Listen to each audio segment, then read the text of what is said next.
Assalamualaikum warahmatullahi wabarakatuh. Ketemu lagi ya teman-teman. Kali ini saya akan membahas mengenai warna air pada budidaya ikan nila menggunakan sistem bioflok.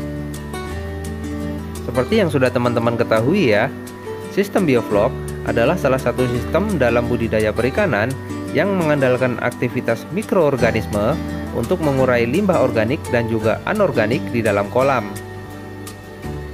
Tujuannya tentu saja untuk menjaga kualitas air ya teman-teman, agar ikan dapat tumbuh dan berkembang dengan maksimal.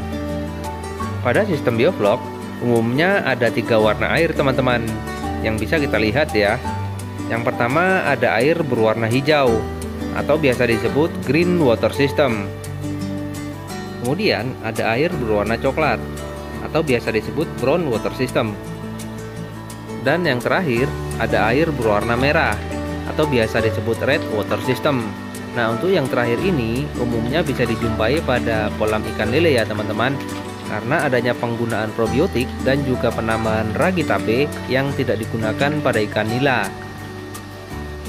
Warna air yang terlihat dalam sistem bioflok umumnya ditentukan oleh 2 hal teman-teman.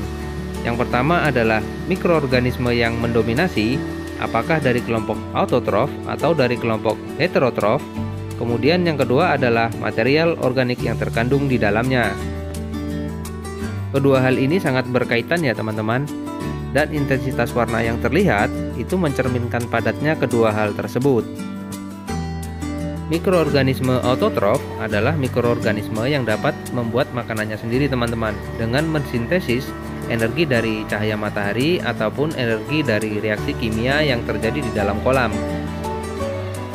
Sedangkan mikroorganisme heterotrof tidak dapat membuat makanannya sendiri, sehingga membutuhkan asupan makanan berupa C organik atau biasa kita sebut sumber karbon. Pada kolam bioflok di ruang terbuka, di mana terkena sinar matahari yang cukup tinggi, umumnya warna air akan berwarna hijau teman-teman. Hal ini dikarenakan tumbuhnya mikroorganisme autotrof yang memanfaatkan energi dari cahaya matahari tersebut. Mikroorganisme autotrof ini dapat tumbuh dan berkembang secara alami teman-teman, tanpa penambahan probiotik ataupun sumber karbon.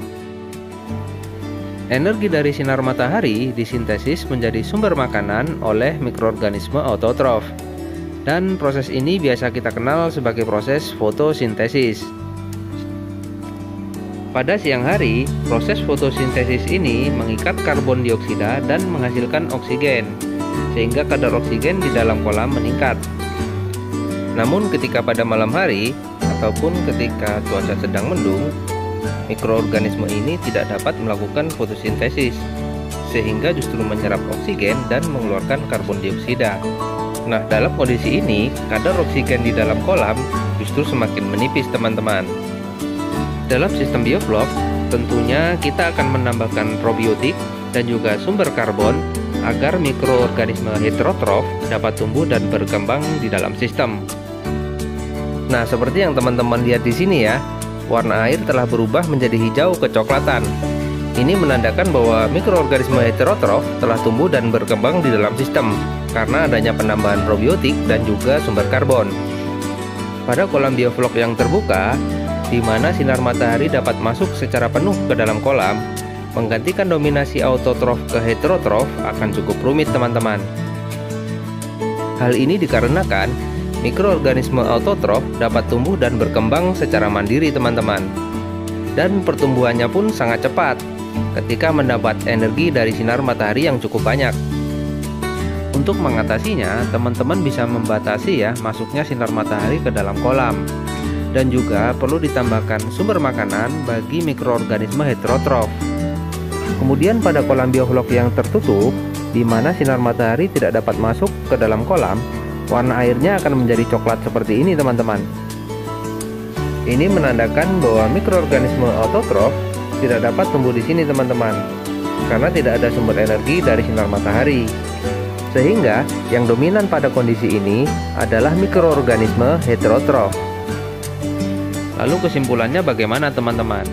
Manakah yang lebih baik antara air yang berwarna coklat ataupun yang berwarna hijau? Nah, kedua warna air tersebut memiliki latar belakang yang berbeda. Namun, tujuannya juga sama, teman-teman, yaitu menjaga kualitas air. Nah, untuk kualitas air yang baik, kita bisa melihatnya dari perilaku ikan ya. Jadi ketika ikan itu sehat, pergerakannya lincah, dan juga makannya pun sangat lahap, itu tandanya bahwa air di kolam kita sangat baik, teman-teman. Terlepas apapun warnanya. Dan sampai di sini dulu.